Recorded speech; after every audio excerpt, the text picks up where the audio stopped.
Welcome to San Jose, Costa Rica. And in this case, I am not actually in central Costa Rica just yet. I'm on the outskirts near my Airbnb where I'm living. And I am, for the first time, today is Friday, I got here Tuesday, going to downtown, which is in this direction. So we will see what we can see. As you can see, we have a large rotunda here with the flag of Costa Rica. And to cross this kind of busy highway, we have these pedestrian ways. And one thing I've noticed in my own neighborhood, not really pedestrian friendly, and one thing I'll be curious about is if downtown is more that way. This building is a bank, and I just used an ATM for the first time. That was a little fear point for me, but it went off smoothly if I did have to pay some foreign fees. The ATMs also, at least the ATMs here, also have the option of giving me money in dollars, but I got colones because I want to take a train, and I think I need to pay for that in local currency. Right now I'm walking down Boulevard Dent, and this street is where my institute is near, the institute I'm going to be studying Spanish at, and also it seems to be in a district with some other like fancy foreign things, including like there's a foreign embassy here. I don't really know because I just got here, so I can't really kind of instinctively sense these things like I could in the US, but it looks pretty fancy here. So I'm going to be walking along this road, which I believe leads to downtown. I guess we'll find out. This is Avenida Central. It connects San Pedro, close to where I live, and where the university is. And in this direction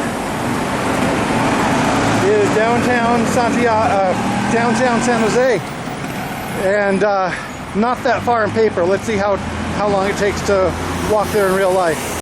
I also just shopped at my first grocery store, my first real grocery store, and went successfully. I have Doritos, most importantly, and I'm just going to continue this way. And if you look in the middle of the street there, you can see the railroad tracks. I believe those are the railroad tracks for one of the commuter rail lines. And also, as you can see, they're not really separated. Here they kind of are, but not really what you'd call a separate grade. In some places they're crossing the road directly. So that commuter rail line is not like a super high-tech, separate grade, high-speed thing. It's kind of running on legacy tracks from what I understand. And that being said, I'm just going to continue downtown. At least, I assume I'm continuing downtown. I don't have data service on my phone. I don't have any service on my phone other than Wi-Fi. So I just have to memorize where I'm going before I leave the house and hope I go there. And kind of inconvenient, that could even be dangerous. But also I think it's good practice to not like be looking at Google Maps every 10 seconds. So I've reached some type of central park in downtown, and I kind of came upon this unexpectedly because just across the street you can see there's still just like parking lots with barbed wire, and then here we are in this beautiful spacious park, and I think this is entering the downtown cultural area, and I guess I will find out more about that.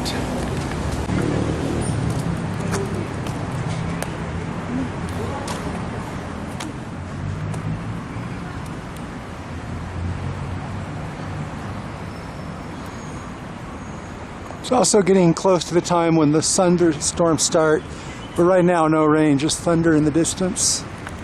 So this is more what I was expecting out of San Jose.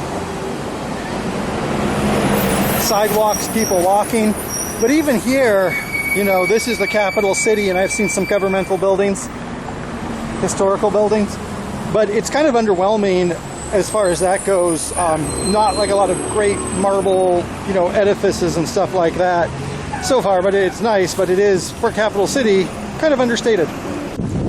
So I'm in another park. The afternoon rain showers and thunderstorms have started, and I don't know how intense they're going to get. I do have a windbreaker, I put that on. And it's only a little bit before 1, and so I might change my plans about what I'm going to do today, but I am not going to leave downtown just yet, but I will after I circle a little bit more. So So, by most accounts, San Jose is a pretty safe city. However, I am a tourist, and so there are places, you know, if I've been walking around downtown, where I did not want to have my camera out, you know, ostentatiously speaking English. And so now it looks like I've left the downtowniest part of downtown. Don't know exactly where I am, but looks like a nice little maybe tourist hostel district. And I'm just gonna walk along. There is one more thing I want to see a lot, and then some things I want to see a little. Maybe it's in this direction, I don't know. One thing that has been a little bit surprising, even though it shouldn't have been, is that this city is pretty hilly, which makes sense. This is in the mountains, so there are a lot of hills there, and walking up and down some of these hills, it's kind of hurt. Rain hasn't started heavily, it's just been showers, and I'm back to this central plaza area, and I am pretty close to where I want to be.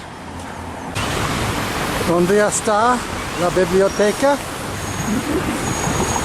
It's here. Now we can finally answer the question that so many books have answered. There's the National Library, and it'll be interesting to go in there, but I don't think I'm going to do that today. I'm going to proceed this way. So there are, in the downtown area, several large cultural landmarks, impressive architecture, but it's not like in Washington, D.C. or even in Santiago, where a lot of it is, like I said, understated. Not that I'm complaining. This is Estación Atlántico, Atlantic Station. This is the central station of the commuter rail network in the San Jose area. Sorry, I lived in Santiago. And my original plan, when I wasn't really thinking of how much time things were taking, how long I could entertain myself, I was going to come back here and ride back home on the commuter rail service. Problem is that doesn't begin until 4 p.m. and it's 1 p.m. now, and I don't think I can find things to do for the next 3 hours in the rain here in San Jose. So like a lot of rail stations, and this is true of Amtrak stations like the Salem station, you have a pretty grand looking station, historical, for a service that's kind of limited now, and that's kind of the reality of rail transit in a lot of the world and a lot of the Americas. And at some point I will be coming back here and we'll be seeing a ride from here. I might still get a ride in from another station to another station later today. We will see about that. But that is Estación Atlántico in the rain. And yeah, I wanted to take the train, but I'm not going to wait here for another 3 hours to take a 4-minute ride to the University of Costa Rica station. So instead, I'm going to proceed this way and just walk home the way I came. Now I know how long it takes, which isn't very long, and the rain doesn't bother me. As Q-Tip would tell us, go ahead in the rain. Oh, we also have some historical preserved locomotives. Another thing you see a lot. Okay, well, let's go back, and I'll have a couple more thoughts on my way back home. So we're crossing back over in this area, and you can see those tracks there. Now a little bit confused because the main tracks are to my left. The tracks are left at the Estación Central. So this is either unused tracks, freight tracks, or tracks for one of the other lines. I still have to kind of orient myself to how these work. I haven't even ridden the train yet. The infrastructure in this city, kind of hard to keep track of. This is a perfect place to make a point. And this is kind of a judgment after 3 days. Ride a horse and see the flowers, as they say in China. Hello. One thing that has been kind of surprising to me,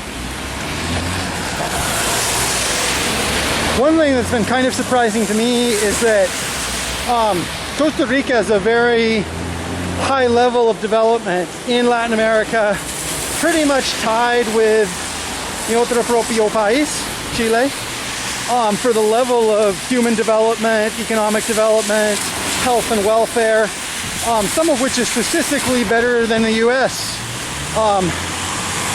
My lifespan, for example, is longer here. And so one thing that's been surprising to me is that things in this city, at least the parts of the city I've seen, have been really scrappy, and the infrastructure has kind of been here and there. And I think part of that is also like when you have a lot of rain, self-evidently, it is kind of hard to maintain things. But also maybe it's just a cultural thing. And for example, buildings don't have addresses on them. Addresses exist theoretically, but like they're not on the top of buildings like they would be in the US or Chile. Streets don't even have signs, and there's not a lot of semaforos, there's not a lot of traffic lights or crosswalks. You really just have to guess a lot about that. It's been kind of startling for me trying to do it the first couple days. I'm still getting my bearings about when and where and how to walk.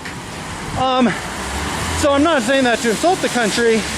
I've liked a lot of things here, but it is surprising in a lot of places the contradiction between the level of development in Costa Rica, which is quite high, and kind of the scrappy and ill-repaired look that certain things have.